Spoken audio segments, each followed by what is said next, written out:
মনে করে যোগ দিলেন আজকে এবং শিক্ষার্থীদের এই আন্দোলন আসলে কেমন আন্দোলন আপনি মনে করেন যে আমার পেশা গান গাওয়া, আমি একজন সঙ্গীত শিল্পী, কিন্তু যেভাবে অকাতরে পাখির মতো আমাদের ছাত্রদের হত্যা করা হয়েছে, সেই হত্যা একজন বাবা হিসেবে আমি মানতে পারিনি।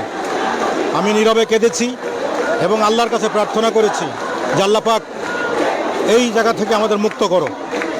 আজকে দেখেন সারা বাংলাদেশের মানুষ রাস্তায় নেমে গেছে একই দাবিতে যে আমার বাংলাদেশ সুস্থ থাকতে হবে, আমার দেশ, আমার জন্মভূমি, আমার স্বাধীন দেশ, সবাই স্বাধীনভাবে কথা বলতে চায়, সবাই স্বাধীনভাবে চলতে চায়।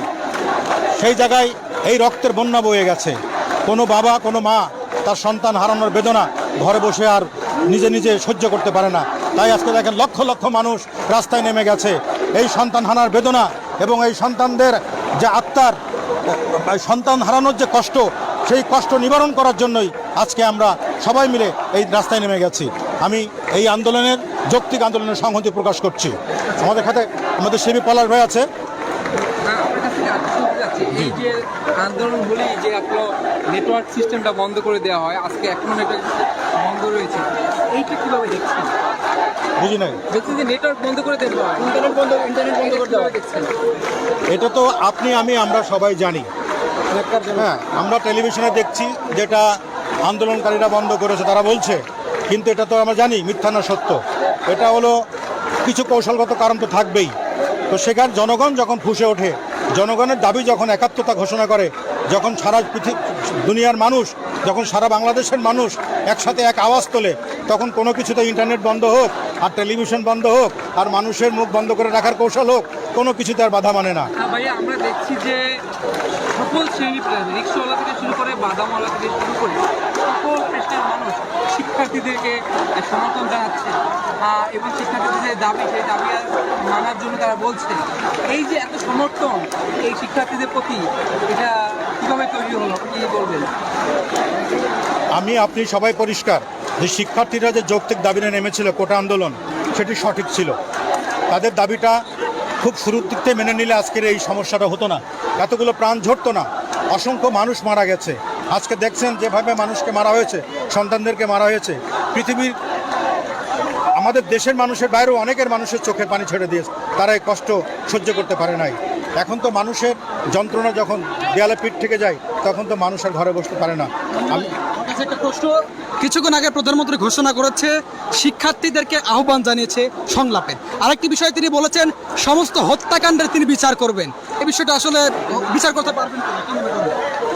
উনি বলেছেন, ওনাকে ধন্যবাদ, কিন্তু সেটা বড় দেরি হয়ে গেছে। এই কথাটি আগে বললে ভালো হতো। সময়, লালন সাহেব লিখেছেন, সময় গেলে সাধন হবে না। এই গানটি এখন বাস্তবে পরিণত হচ্ছে।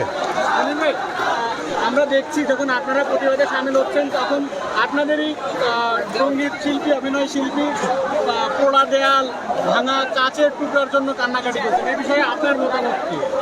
ফসলের মাঠে আগাছা থাকবেই, যারা ভালো কৃষক আগাছা পরিষ্কার করে ফসলটা ঘরে নিয়ে আসবে।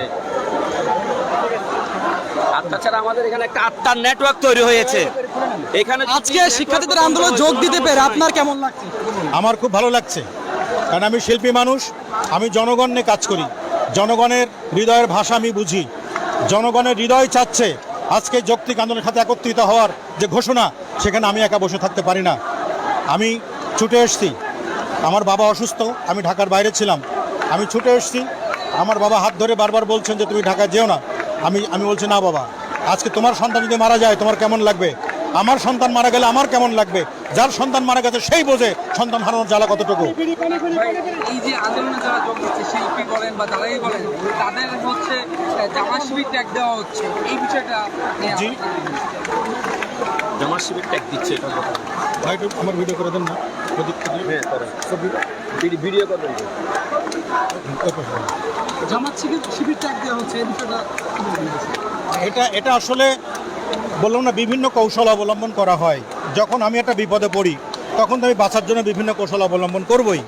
তো সেক্ষেত্রে মানুষের কাছে সাহায্য চেতে হতে পারি, কাউকে দোষারোপ করে হতে পারে, নিজে ভালো সেজে হতে পারি, বিভিন্নভাবে বিভিন্ন কৌশলে মানুষ তখন ভালো থাকার চেষ্টা করি।